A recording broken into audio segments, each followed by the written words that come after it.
Hello everyone, this is Gary Patterson again, and I'm here following our December the 19th board meeting that we had last night. It was a very good board meeting. I would like to thank all of our staff that participated and helped bring the reports to the board.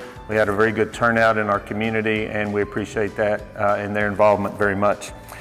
The main part of the meeting was taken up by an extensive report from our staff about the progress in all of our safety and security measures that are going on across the district and have gone on for the past several months. So I'm going to spend most of my time this morning briefly going over some of that information, and so you will be more informed, and also remind you that this PowerPoint will go on the website, so you can, when you have some time, you can go on and look at that. And what we hope to do over the next 60 or 90 days is update that periodically with progress, so you can continue to check on our website and check on our progress in some of these issues.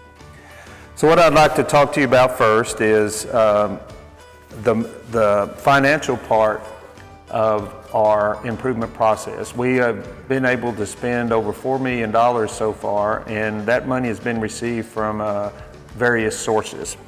The Las Vegas Raiders made a very generous donation of $1 million for safety and security upgrades. We've received grants from the Department of Justice, from Project Serve, from VOCA, and our ESSER monies, which are monies that came from the federal government as part of the stimulus package over the last couple years during COVID.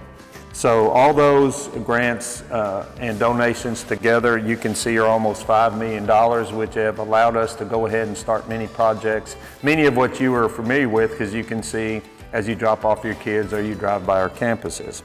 So I'd like to talk to you first about one of the most expensive and comprehensive parts of the building program, and that's replacing or repairing our exterior doors.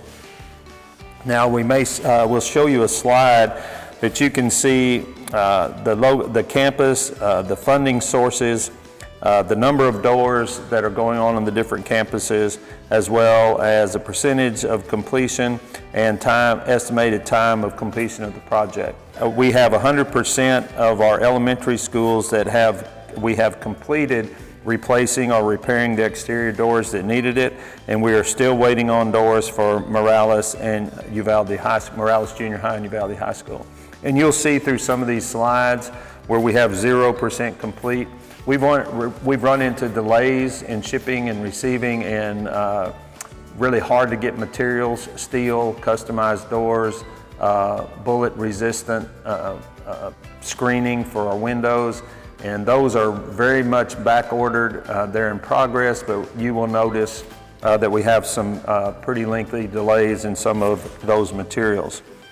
And so after our doors, of course, we needed to replace and repair the hardware on our doors all around our district. You know that we have many wings in some of our older campuses that open their classrooms open directly to the outside.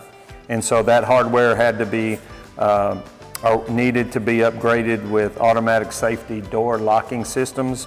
And all of that you can see on the slide has, with our elementary schools, we have replaced all of our doors hardware, and then we're still waiting on materials for the junior high and high school. That's because many of those doors have to be customized. Interior doors that lead to wings of campuses and exterior doors that open up to the outside, we're making progress again, and you can see how that's coming along. I know you've noticed our fencing and gates around the district. We're very proud of how much progress we've made with the fencing around our district. And this slide is a little bit different. You'll notice that we use funds from our ESSER monies, as well as the Moving Forward Foundation. That's the Las Vegas Raiders donations that we talked about. The linear foot measurements for each campus and the number of gates needed, that's what that middle column is. And then you'll see that we've made great progress in our fencing and the gates. You'll see at Uvalde High School, that's a little fence percentage, gates percentage complete. 100% of the fencing and 90% of the gates. That's how you would read that slide. And that would equal that we need 3 gates that we're waiting on for the high school, and then you'll notice that we need 1 gate at UDLA, 1 gate at Uvalde Elementary, and 3 gates at Batesville.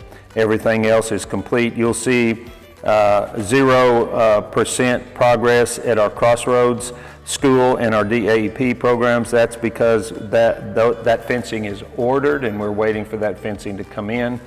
And when we do, then we will get on that project as well. Reviewed our security camera progress with the board.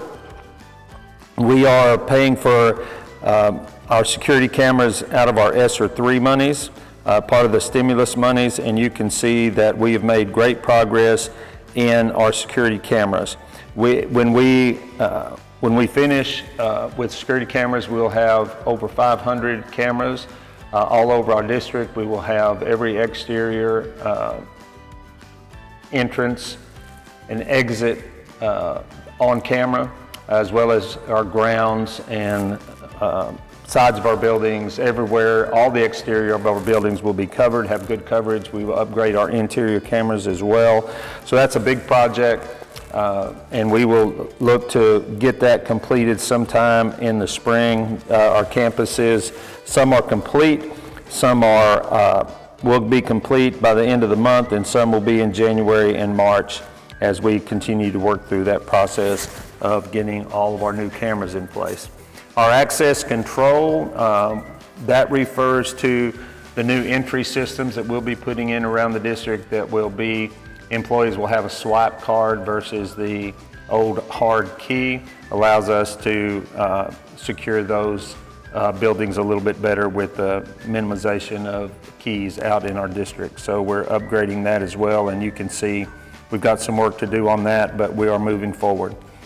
Our vestibules, which is part of the construction projects, will be going at each school where you enter the office areas. Those are secured second doors in those areas with cameras and areas that will be buzzing in parents and visitors, contractors and vendors as they come to our campus. Once they're approved, then they will be buzzed in. So all of our schools will eventually have that. We are running way backlog. We're very much backlogged in those materials and probably won't have those until later in the spring. We continue on our drills. We continue to do all the required drills that we have been since the first of the year with our lockdown drills, fire drills, secured drills, hold drills, and so we're on pace to do that. Do want to remind everybody that we had a process in place where all of our drills this fall were conducted with notification, 24-hour notification to our families, our parents, because we do realize that the alarms and the drills do raise a lot of undue stress and anxiety for a lot of our people. In February, we just want to communicate out to you, start communicating. Then in February, we will go back to the more traditional unannounced drills. I want you to know that we do understand and are sensitive to the anxiety that may cause some.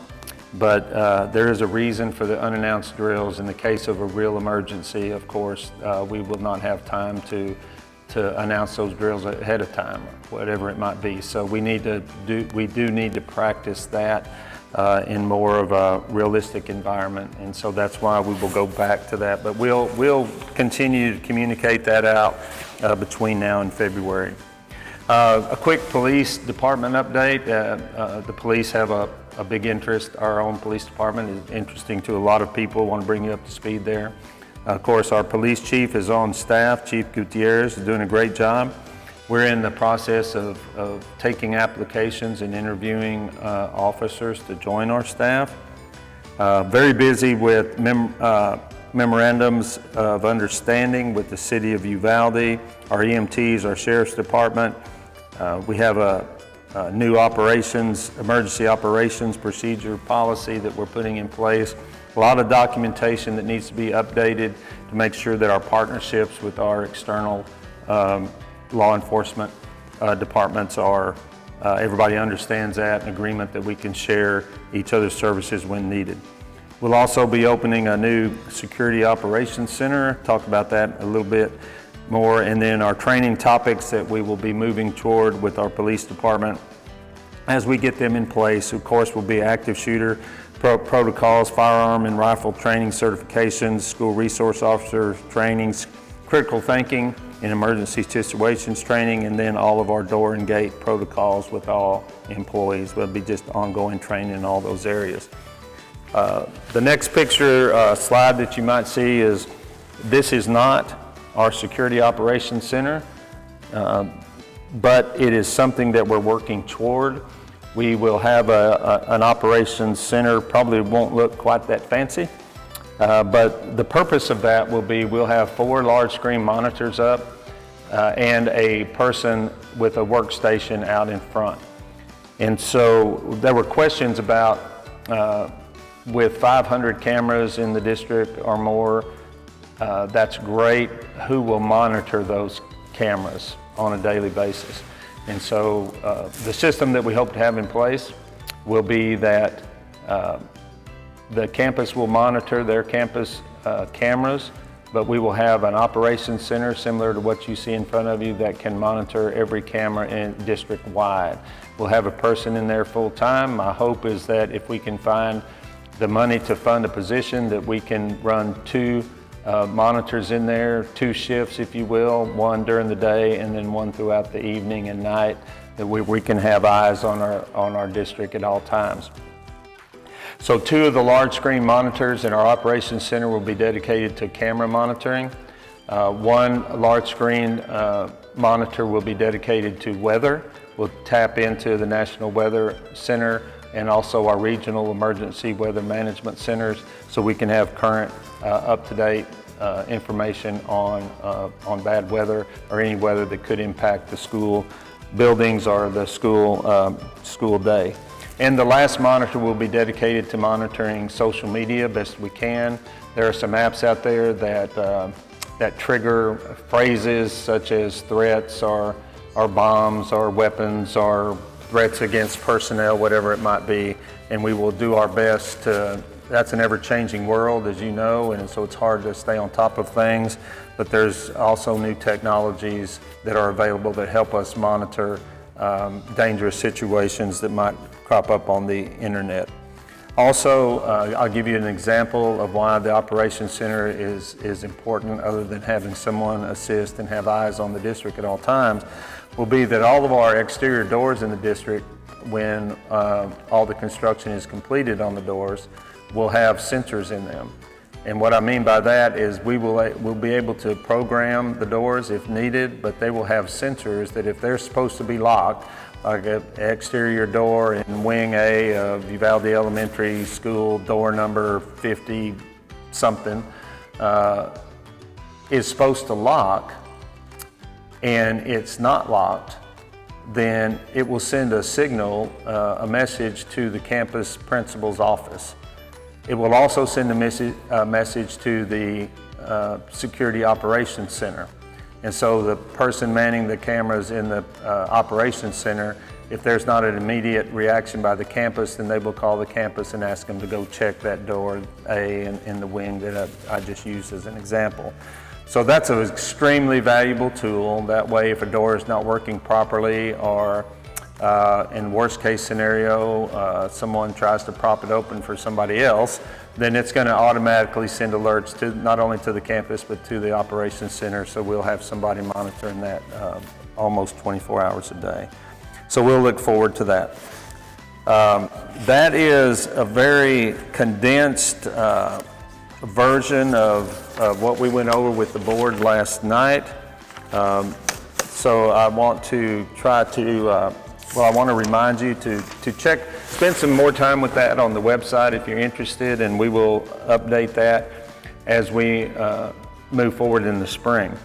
I also have one additional topic of information I'd like to speak with to our community, and especially to our parents, about an issue that is causing a lot of concern with myself, our administrative team, and hopefully with our community as well. I'd like for you to know that that the school district has been meeting with our city and county officials for 3 or 4 weeks now, with the mayor and the judge, and then we had a combined meeting with their police chief and our police chief, with the mayor and the judge and some representatives from the sheriff's office and DPS that were spending some time at the border, just getting as much information as we can about what I'm about to talk about. And that is the access to a trendy illegal drug that school districts all across Texas and actually all across the country are dealing with. And that has to do with vaping, but not just vaping, but vaping THC. Now, THC is the ingredient in marijuana that causes the high or getting high that you hear kids refer to. And so THC is in a vape, is THC oil. A few drops of oil goes into a little vape, and then they use that as it becomes, the mechanism becomes a vapor or a mist. And therefore kids are getting high on these vapes with THC in them. And so sometimes when we talk to parents and community members, you know, they will ask, well, what does a vape pen look like? You can go on the internet and type in vape equipment, and it will give you pages and pages of what vapes pens look like. I bought a couple of examples of not actual pens, but something that if you see laying around your house that you might want to take a second look at. This is a USB port. A vaping pen can look a lot like that, okay? This is just a regular pen that I took out of my notebook here. Vaping pens can look a whole lot like a regular pen. Now, if you took the cap off of a vaping pen, there would be a little mechanism in there and it'll look a lot different. But it can be that size, and here's just a regular little container that contains lead for your pencils, and they can be about that size. They can be in various colors, various sizes, but they are small and hard to detect. In other words, students can carry them in their pocket, in their shoe, in their sock, and it just doesn't take up much room. We have an issue, a lot of our vaping incidents are in the bathrooms and passing periods, or when students go to the bathrooms during the day. Students can scotch tape vaping pens under the commodes and go back and get them the next day. We've seen that. Or hide them in other areas of the bathroom, under sinks, behind mirrors, whatever the case might be, and go back and get them the next day. It's a real issue for us, and I want to tell you about an example with one of my own daughters. When she was growing up, she made some bad decisions regarding marijuana, and when I got some information that this might be happening, of course, you know, I sat her down and talked about it. And the conversation went something like this. Honey, I got some information that you were experimenting with marijuana or some marijuana related products, and I think we need to talk about it. And her reaction was, oh, Daddy, you know I'd never do anything like that. And I went, well, I'm glad we had this conversation. I feel a lot better. So, of course, I didn't do near enough during that first conversation. I wanted to believe my daughter like we all want to believe our kids. Turns out, of course, she was making some bad decisions with that. But my level of parent involvement on the first attempt was poor. Now with these, I'm not saying that your children would do the same thing, but it's a fairly natural reaction the first time around. If that's as deep as you go with your kids' conversations, then they're tempted to maybe not tell the whole truth the first time. please have those conversations, look a little deeper. If you see something like a pen like this laying around, probably may not be in their backpacks. It may not be in their school books or notebooks at all. It might be in a pocket. It might be somewhere else. But I can assure you that it's a real issue in our schools. And I can also assure you that we don't have a lab where we're manufacturing vape pens and handing them out at school. These are coming from outside our school buildings into our schools. So the access, we've had students tell us that the access is so easy. With the trafficking that goes on through Uvalde for purposes that we cannot control, right?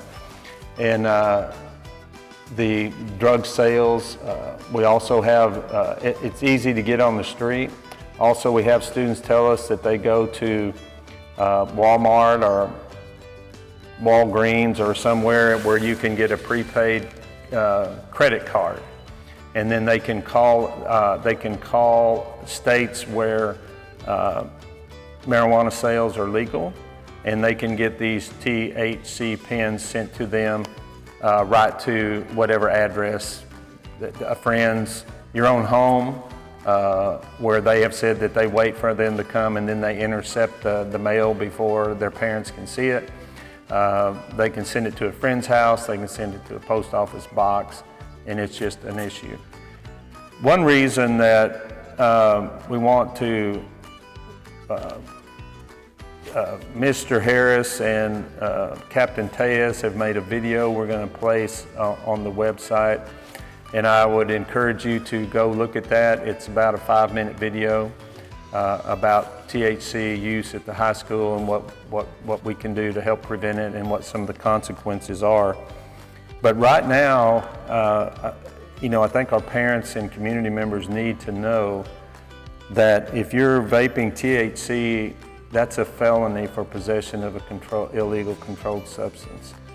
And a felony to a junior high or high school student, that doesn't go away. A felony is on your record for life until you have a full pardon by, I'm assuming, the governor or somebody. But that's the law in Texas. It's a felony, and the consequences of felonies are stiff. If you have a felony, you can't hold public office. You can't work in some sectors of our state and nation. If you have a felony, you can't apply for certain jobs. You cannot serve on a jury, ever. You can receive prison time up to 2 years. That's rare on a first offense, but many of our students are not on their first offense. You cannot vote if you have a felony on your record. You cannot legally carry a firearm if you have a felony. It will be on your record for life as a convicted felon. And that's a terrible burden to carry for a young student to make a bad mistake. And so we're going to be working with the other agencies that I mentioned earlier, the city and the county, and we are going to have an awareness program in the spring. We will be visiting with our students more about this and trying to keep this out of our schools. And we will do a better job of keeping it out of our schools, but that doesn't necessarily stop the problem. That just moves the problem from school to somewhere else, because if they're vaping, they're going to find places to do that. So we need to all be aware of the issue and work harder and be more diligent as we talk to our students, and I hope you can have those conversations at home and do a better job than I did my first time through. But it is important, and it is a problem, and we need to all work together to solve that. So I'll look forward to visiting more about that after the holidays. And this is Tuesday. Tomorrow, Wednesday, we have a lot of stuff going on our campuses on these last couple days, especially at our elementary schools. Kids are fired up about our break, and so I just want to thank the community for the opportunity for me to be here, It means a lot to me and my family, and I want to wish all of you a wonderful break. I hope you will travel very carefully when you travel and have a wonderful Christmas break and holidays with family and friends. And I would ask that we always keep in front of our mind the families that won't have all their children with them this year for the first time. That's terribly sad, and I know it will be difficult for those families. Please travel safely, and we'll look forward to the start of a very good year in 2023. Thank you.